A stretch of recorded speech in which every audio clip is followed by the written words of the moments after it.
Today, we're jumping into one of the most incredible stories in the entire Bible, the story of Joseph, to explore one of life's heaviest questions. You know the question. We've all been there, right? You see some terrible injustice, or betrayal, or just plain suffering, and you can't help but wonder, if God is good and in control, then how can this be happening? Well, here's the thing. The Bible doesn't just hand us a neat little list of rules to answer that question. Instead, it gives us a story.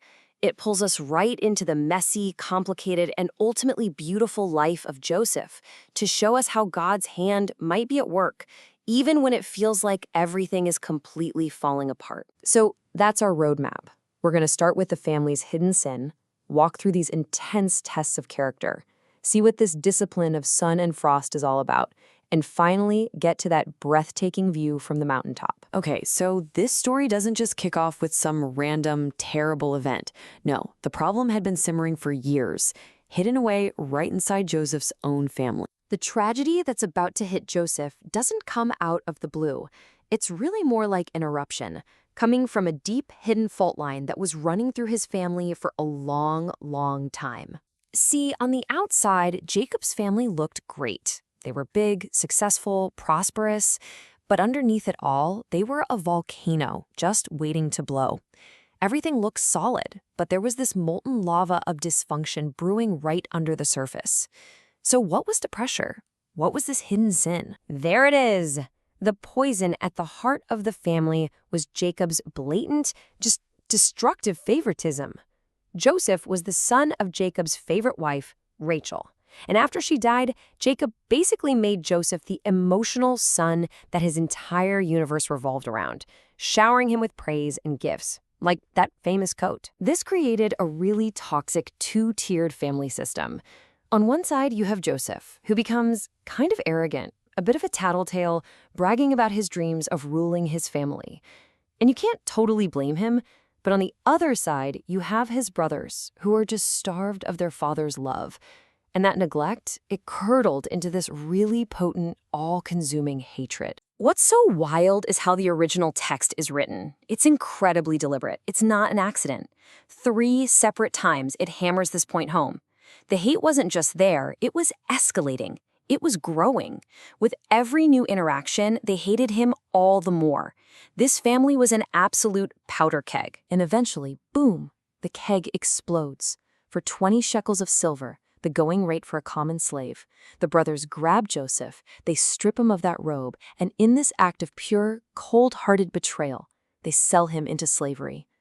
This is what happens when that hidden family sin finally boils over. So now the story shifts gears, and we follow Joseph to Egypt. He's a slave in the house of Potiphar, a big-shot Egyptian official. And here, he's about to face a totally different kind of test. A test of power and integrity. In this new place, Joseph is surrounded by a different flavor of corruption. Potiphar's wife, she uses her power to take what she wants. The text points out her demand isn't a flirty request. In the original Hebrew, it's a blunt 2-word command. Sex, now. But look at Joseph. He's been given all this administrative power, and what does he do? He uses it to serve and bless the very household that's enslaved him. And this is the absolute key to how Joseph resists her. It's not just about willpower. He doesn't just say, oh, this would be wronging my master. No, his ultimate loyalty is vertical. He sees this temptation first and foremost as a sin against God. It's not about just gritting his teeth and suppressing desire. It's about reordering his desires because of a much greater love and fear of God. And this is where the story just gets so tough. Joseph does everything right. He shows incredible integrity. He passes the test with flying colors. And what's his reward? He gets falsely accused, his name is dragged through the mud, and he's chucked into a dungeon. This just hammers on our core question, right? If he's doing the right thing, why does his life keep blowing up in his face? Okay, fast forward many years. The tables have completely turned. Joseph is now basically the prime minister of Egypt, and his brothers, who have no idea who he is, show up desperate for food. Now he has all the power. And he puts them through this incredibly intricate test to see if their hearts have actually changed. Now, to really get what Joseph is up to here, we need this one key idea from the source, the Greek word paideia. This is not about punishment or payback, not at all. Think of it more like loving, fatherly discipline that uses everything in life, the good and the bad, to shape you, to mature you, and to strengthen your character for your own good. And this metaphor of sun and frost just explains Joseph's method perfectly. He's harsh with them. That's the frost. He accuses them of being spies. He messes with them. But then he shows them mercy. That's the sun. He fills their bags with grain and sends them home. This constant back and forth, this cycle of pressure and relief is designed to do one thing: break through their calloused, hardened hearts. In the climax of this test, it's absolutely astounding. Joseph frames his youngest brother, Benjamin, for a crime and says he has to stay here as my slave. Now remember, years ago, these same brothers sacrificed one brother to save their own skins. But now, Judah, the very guy who came up with the idea to sell Joseph, steps forward, and he offers himself as a substitute. He's willing to become a slave for life to save his little brother and spare his father's heart. The sun and frost, man, it worked. The transformation is real. Seeing this total, profound change in his brothers, Joseph just can't hold it in anymore. He breaks down, he reveals who he is, and in that emotional explosion, he gives his brothers, and he gives us, the key to understanding his entire, terrible, beautiful story. This is it. This is the theological punchline of the whole thing. Notice, he doesn't deny their evil. He looks it right in the face and says, "You intended to harm me."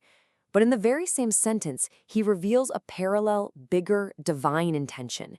He shows them that God was working through their evil, not just in spite of it, weaving all of it into a plan to save countless lives. This is the view from the mountaintop, where you can see two things at once: human evil and God's sovereign goodness. So what does this transformed heart actually look like in practice? Well, Joseph's response gives us three clear marks. First, he avoids God's chair. He refuses to take revenge, asking, "Am I in the place of God?" Second, he takes God's view. He sees the bigger redemptive story. And finally, he images God's love. He doesn't just forgive them, he actively provides for them and their kids for the rest of their lives. That's forgiveness in action. So this whole story leaves us with a pretty radical thought. It suggests that God's hidden hand doesn't promise us a life without pain. Instead, it offers a wild possibility that the very things that were meant to destroy you might be the raw materials God is using to build your life's greatest meaning. And it makes you wonder, doesn't it? What if the absolute worst parts of my story are exactly where God is doing his most important work?